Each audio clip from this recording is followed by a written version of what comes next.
Hey guys, I'm back with another vlog. I'm so sorry I haven't actually put up a vlog since I think October, but I've just had a crazy November and I genuinely didn't have any time to do any filming, any editing, no vlogging. So yeah, today we're having our annual Christmas dinner away from home. So it's myself, Jack, and this year we're inviting two of our friends, Brian and Maeve, and we're just basically doing the full works Christmas dinner before we go home for Christmas. So I'll be doing like a dairy and gluten-free version of everything because there is going to be some gluten and dairy versions here this evening, but obviously I won't be eating them. There's only going to be 4 of us and we have so much food to feed. I don't know how many people we're expecting to come to this. I'm going to try my best to film as much as I can that I cook throughout the day, but I'm going to be honest, I'm probably going to be really busy, and if I forget bits, I'm sorry. But I'll be showing you the finished products anyway.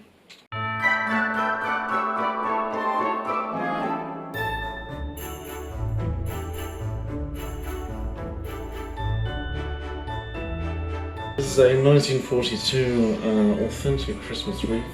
The berries have been finely preserved in plastic, and the glitter here is reflectant of the 1940s glitter.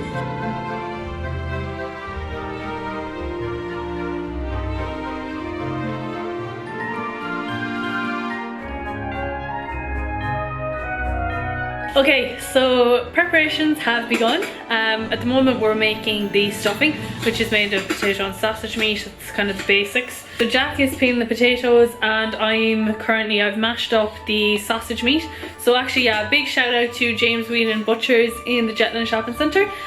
We went to him yesterday for our sausage meat for this, and the guy, I don't know his name, but the guy I spoke to was so nice in terms of like allergies and that. I asked him did he do gluten-free sausage meat, and he told me that they didn't, but they had gluten-free sausages and that they could just take off the skins and give them to me like that. But he was very like clued in terms of, he asked me, you know, how allergic I was I celiac, and you know, was I alright with cross-contamination and stuff like that. For me, I'm fine because I'm not actually a celiac, I'm just intolerant. So yeah, he was just really nice. So hello and thank you to you for being so understanding with things. Yeah, so I've just mashed up the sausage meat and it's in the pan with some Paxo stuffing. And yeah, it's gonna be really nice. Jack's doing the potatoes now, so we'll throw that in after, and then we'll add in a few secret ingredients.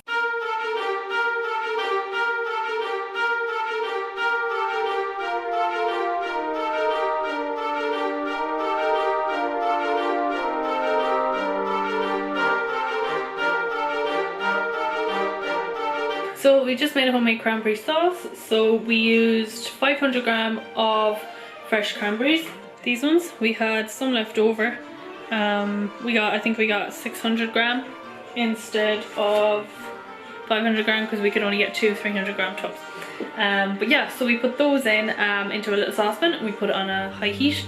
We've added in 70 grams of caster sugar, 50 ml of red wine. Also, we added in 1 clementine, so the juice and the flesh, and then just threw in some of the skins as well. That'll cook off and just leave a nice taste in it, but we won't be serving it up with the skins in, we'll take those out.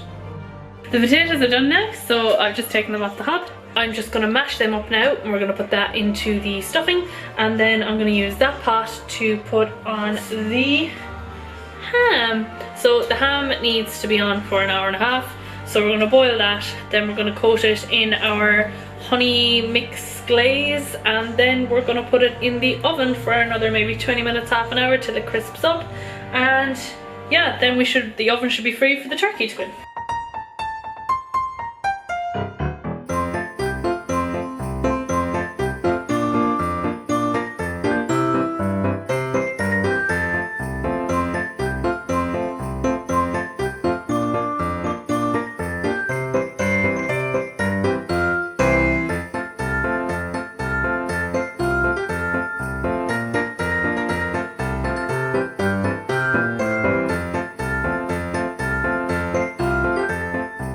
So we have a couple of things done.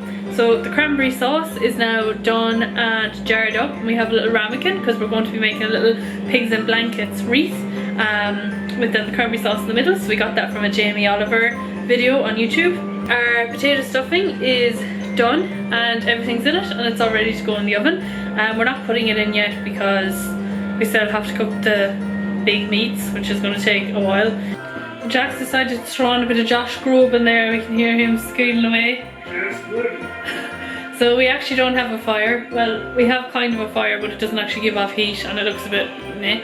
So we actually decided to just throw one on the telly, and that plays music, so that's really nice. In terms of cooking, we still have the ham on boil.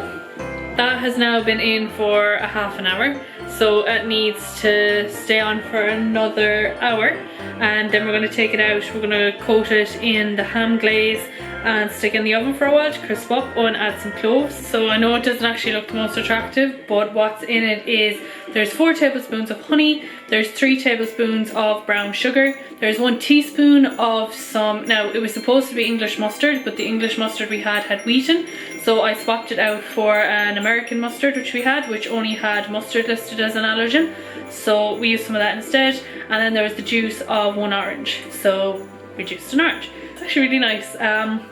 Very citrusy and sweet at the same time, and then there's just like a small little kick to it, which I'm presuming is the mustard. But yeah, it's actually really, really nice. What are you doing? So I'm trying to make bread sauce, and you have to peel the shallot, which we just used an onion, and stud it with cloves. Oh, it says 15 cloves. Oh. This is a lot more than 15. But look, for symmetry purposes, I'm gonna keep going. I like cloves. I think I messed up.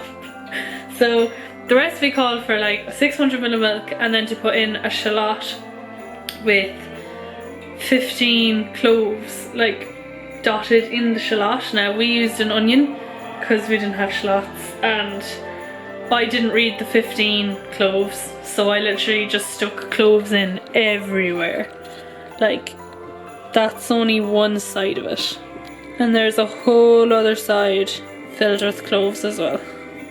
So God knows how it'll taste, but it's gonna be interesting. Turkey is then taken out of the pack, and it is in the tin foil, ready to go.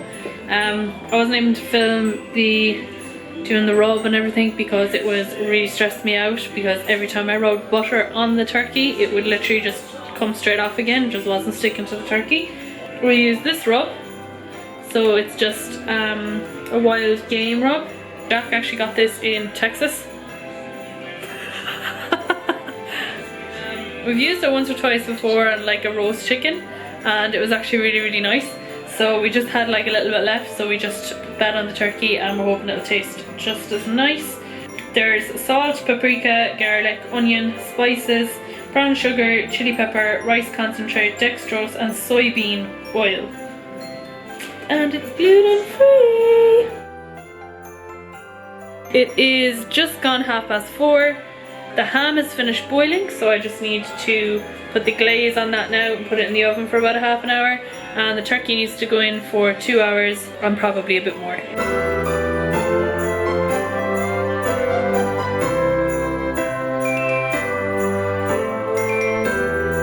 I forgot about the ham. It's a little bit overdone, but it's just the honey on the top is just kind of charred a bit, but it's okay because the middle of it is cooked fine and everything like that, so once you chop into it it'll be grand. We've got our carrots and our parsnips peeled and chopped, as well as some sweet potato. Jack's gone out and picked a nice load of herbs, so because we want to make like a herb wreath with pigs in blankets, and he's on the potato duty again.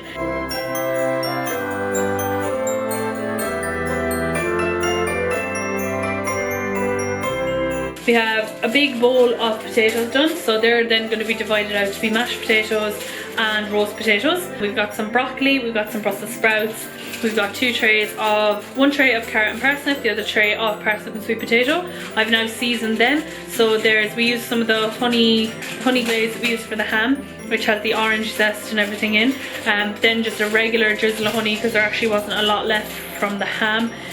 Put in some oregano, salt, pepper, and just small little bit of garlic salt. Jack is in the middle of making the pigs in blankets wreath.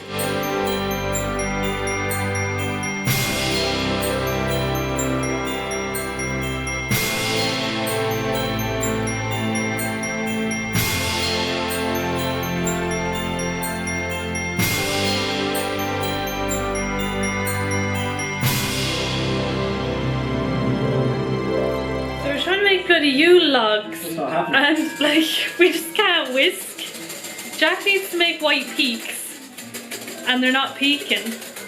And I need to turn this yellow yolk into this white coloured yolk. Brown the up and stuffing done.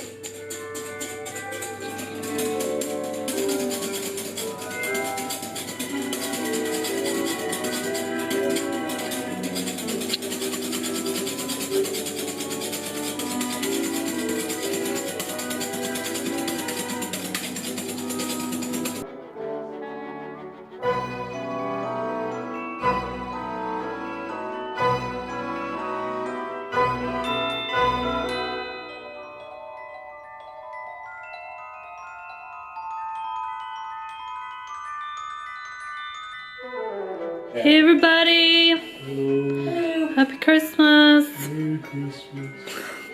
Brian, you're like the drunk old man after the dinner already that's just kicked out in front of the TV. Jesus, okay. Okay, so we finally finished the Christmas dinner. We have the table prepared for the starters and we have everything else just ready to go up for the mains. We're still waiting for the pigs and blankets to cook. We had to abandon the dessert because it just didn't happen. So we're gonna have mince pies instead for dessert. And yeah.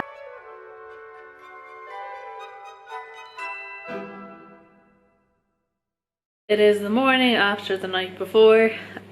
I didn't actually end up filming a lot of what we did for the evening.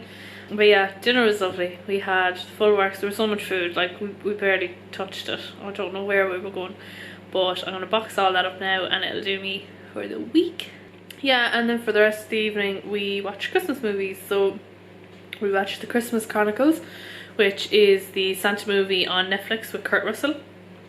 And we started watching Love Actually, but then it was going on for so long and it was like nearly 3 o'clock in the morning and Brian and Maeve wanted to go home, which is perfectly acceptable.